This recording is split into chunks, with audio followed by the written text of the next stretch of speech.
বসন্তে পাতা লড়ে বাকি সবই ববের ঘরে, আমাগো মন্ত্র যে ভূত পেতনি লড়ে চড়ে, মাটির দেহ পূজা দিলে শ্মশান ঘাটের চিপা গলি ভাঙা নলি, আমি ইমরান চাইলি শয়তান দৌড়াইতে পারো মলি গলি, আল্লাহ পাক সৃষ্টি করছে শয়তান হলো শত্রু, ওরে তো বান্দার কাম আমারই তো কর্তব্য। এখন আমার কাম হলো আমি নামাজ পড়লে তো শয়তান আমার কিছু করতে পারে না, তাই আমি মসজিদে যে জিকির করলে শয়তান আমার কিছু করতে পারে। তাহলে আপু আমি মনে করেন 100-100 একটা আড়াই চাইতেছি, যাতে মনে করেন যে আমি ওইটা খাইতে পারতেছি। ঠিক একটু রাগ করে আইছিলাম সদরঘাটে কাজে, বুঝছেন, কিন্তু এই জায়গায় তেমন একটা কাজ আমি পাই নাই, যেটা পাইছি এটা হয়তো এই কাজ আমার চলবে না, বুঝছেন আপু। কারণ এই জায়গায় যেটা পাইছি এটা হইলো পানি ব্যস্ত হয়, তাই আমার কাছে এই কাম করে আমি গণসংসদ এটাকে দিতে পারব না, তা আমার একটু অন্য ধরনের একটু কাজ দরকার। আর আমার মাথায় মনে করেন একটু মোটামুটি হালকা একটু বুদ্ধি আছে, এমন বুঝছেন। আমি ওই যে একটা কথা বলি, আল্লাহ পাকে সৃষ্টি করছে মানুষের জন্য, তাই মানুষ যদি মানুষের নাই হয় ধর্ম, তাইলে কেমনে হইব দেশ আর কেমনে হইব ঠিক, বুঝছেন।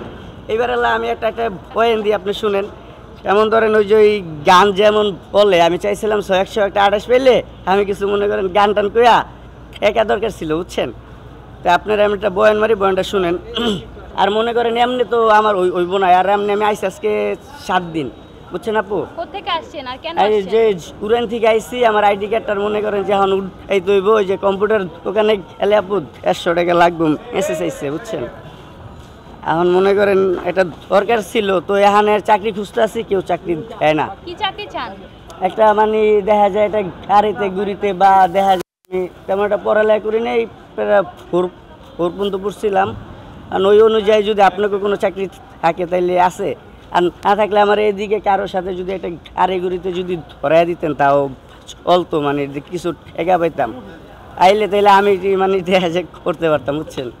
আমি এই জায়গায় প্রথম আইসি, পরে কাজ খুঁজতেছিলাম লঞ্চে, পাই নাই। পরে এই যে এদিকে হয় আমার পরে গুলো যে ভাই আহের কাজ করবেন, আমি কাজ করবো, কয়েকটা পানি পুনি বেছেন তাইলে হইব। এখন আপু ওই আমি দেখা যায় পানি ওরা যেমনি বেছে অমনি পারি না, কারণ আমি তো কোনো সময় এই কাজ করি নাই, বুঝছেন। এখন এই কারণে পারি না দীক্ষা, এখন দেখা যায় টাকাও তো তেমন পাই না, ওরা কিন্তু 200-250 টাকা পায়, বুঝছেন। আমি কিন্তু এমন টাকা পাই না, আমি ওই যে 20 বোতল বেচলে 60 টাকা পাই। এই যে দেখা যায় ওই যে আবার ওই যে দেখা যায় জারান্ডারে থাকি, আবার দুপুরবেলা একবেলা খাওয়ায়, তারপরে দেখা যায় সকালবেলা ওই 4টা বা 2টা আবার লঞ্চ করতে হয়, বুঝছেন। তাহলে দেখা যায় আমি চাইতেছি কাজটারে পরিবর্তন করুক। এখন তো আপনারা দেখা যায় টার্মিনালে আইসেন না, আগে আমি ওই যে আমি তো আগে ওয়ার্কশপে কাজ করতাম, আমি তেমন ওয়ার্কশপেরও ভালো ভালো কাজ জানি। হ্যাঁ, ওই যে আপনার মুড়ির মেশিন, চানাচুরের মেশিন, তারপরে ওই যে বল পেন কলম কিভাবে বানায়, তারপরে আরও এরকমের কিছু মেশিন মানে আমি বানাইতেও পারি। আবার দেখা যায় যে মুড়িটা যে ভাজে, এটার পোস্টার থাকে না, ওগুলাও মানে পারি, ওরাও শিখছি আমি, সমস্যা না।